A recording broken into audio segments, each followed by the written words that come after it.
Hello, everyone. Today, I'm going to talk about our NSF CREST Center, Center for Nanotechnology Research and Education, which is functioning at University of the District of Columbia under a mechanical engineering department, which is number one in USA for its quality and affordability. So today, let's see some of the major highlight which has happened recently at our center. So, the focus of this talk is NSF Crest Center for Nanotechnology Research and Education enabling diverse workforce. And this center is run by myself and supported by our co-PI, Professor Devdas Shetty, who is Dean of School of Engineering, Dr. Kate Klein, who is ME Department Chair, Dr. Zhu, and Dr. Dang. So we focus on sustainable nanotechnology by three methods. Number one, we are trying to develop sustainability culture and mentality, which enabled our students to focus on conservation and waste reduction. Second part is our research is focused on sustainability theme. And third is nanotechnology workforce efforts are made from community college to PhD level by course curriculum and research.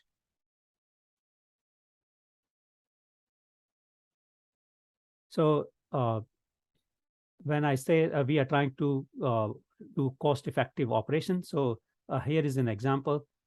So in the CNRE, we have a clean room, and our target is to maintain it for less than 2,000 per year maintenance and operation cost, while supporting around 20 students.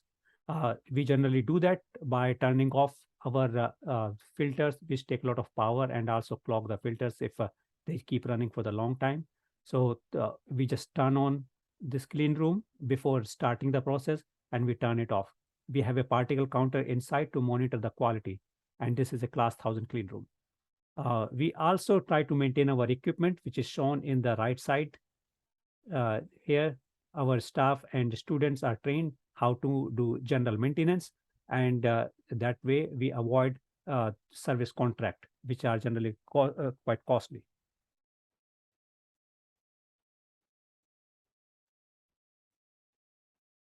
We also try to do a lot of equipment development. So in the left, you see one chemical reactor. This is a target. This is basically trying to deposit boron nitride and some specific material for different device fabrication. This work is to be started in collaboration with NASA, and we are making headway to design and work on this equipment. Second one is you see in the middle. In the middle, we have our graduate student, Mr. Van Wessen. He has been working on a new type of material testing tool for which we have filed a patent recently. And this is supposed to test different thin film characteristics. Third one is a metal 3D printer, which is supposed to work at the room temperature. And here we are going to discuss the research which is focused on sustainability. So here we are targeting to utilize some of the nanostructure, which are basically molecules, and molecules are of the center of attraction for us because they can be mass produced, they can be designed to give any property, and our expertise is in the area of harnessing molecule power by incorporating them in the devices. So here is an example. This is the 3D view here, and it shows before putting molecule how the structure behave, and after putting molecules, we see the clear evidence we are able to do that. So our students are trying to use this geometry for sensor fabrication, for computer device, computer technology, and renewable energy harvesting. In the right, we have a student. He is basically looking at the structure which he has prepared experimentally on the screen here, using the resources surrounding him. We also work in the area of additive manufacturing, and our target is that we produce a metal 3D printer with very economical resources, and it will function using very less energy. But we also work in the conventional metal 3D printing, which generally require laser energy to fuse the metal powder and produce different parts. So we have EOS M280 laser sintering machine at UDC. Our next focus of research is again in the renewable energy, and we have uh, started working in the pumpless solar air heater. So this is a kind of a heat exchanger which we are trying to develop that will be fitted into a vacuum tube. And once this system is working properly, it will be mounted outside the window so that sunlight can be turned into heat. And this device will basically suck in air from the cold room and will warm it up and then send it back in the room so that it can get warmed without any pump or any electricity or any energy source. We also work on the fundamental science of the solar energy, and here is the some of the result. But this result of you can see if you shine different light intensity, you are able to see light response. And interestingly, this is based on a new type of device architecture, which we work in the Center of Nanotechnology Research and Education, and it involves making thin film structures. So this is the 5 micron scale, a picture of the top view, and this is the magnetic image.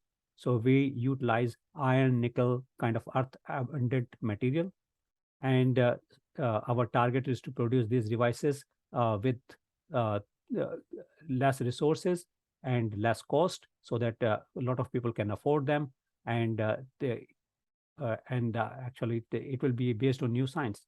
So it will be utilizing electron spin property, not the charge property. So we have recently published a paper on it. So uh, this talk is focused on workforce, so I would like to give some example what we have done so far.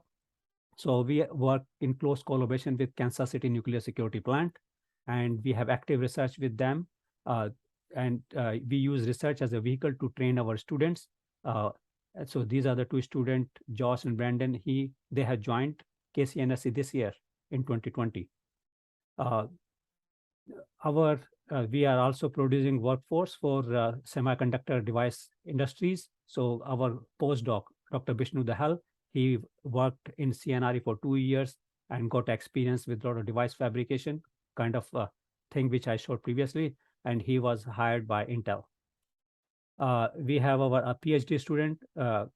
Actually, they are working in close collaboration with NIST, and they go for like 2 to 3 days at NIST and work 2 to 3 days at on campus, and that way they are getting both experience, on-campus experience and in-lab experience at NIST.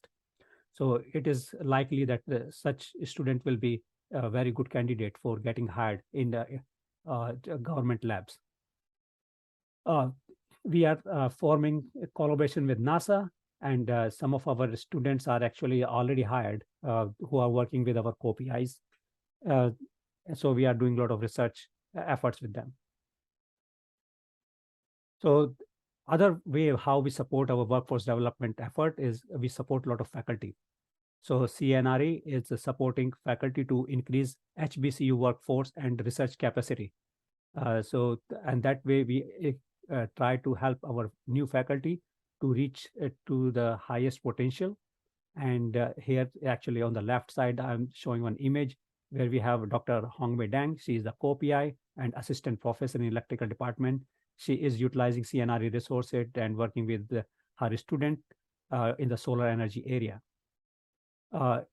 In the middle, we have a student who is working under co-PI Dr. Jian Zhu, who has been doing a lot of great research and was recently awarded by our chief academic officer. In addition to research and research experience-based training, we are also supporting sustainable energy education in CNRE.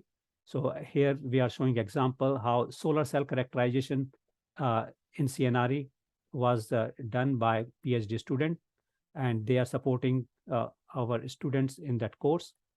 And here actually the student is showing how to do solar cell efficiency, solar cell fill factor, voltage generation. So those kind of common parameters can be studied in our center. Uh, so the CNR is also doing a lot of outreach, and our outreach not limited to the local high schools and community college. We go as far as the Midwest. So here is the example. Dr. Eva Mutunga, she is the postdoc and also helping managing the CNRE. She is doing training for two students who came for 1 week to get nanotechnology exposure in CNRE.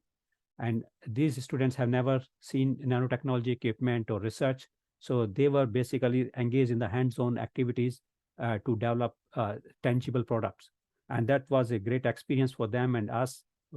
And they have performed quite well in the project they were given.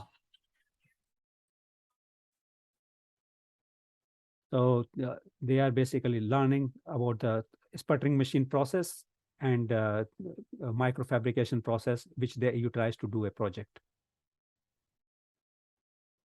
We also support our UDC community college. So here is the example how the students participating in nanotechnology education program at UDC Community College. They came to UDC CNRE, and where they were shown how to do scanning electron microscopy, thin film deposition, microfabrication.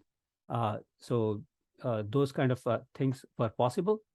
Uh, so this nanotechnology course is a kind of course that started with the NSF ATE grant quite some time before, and they are continuing with that, and we are supporting via NSF Crest Center.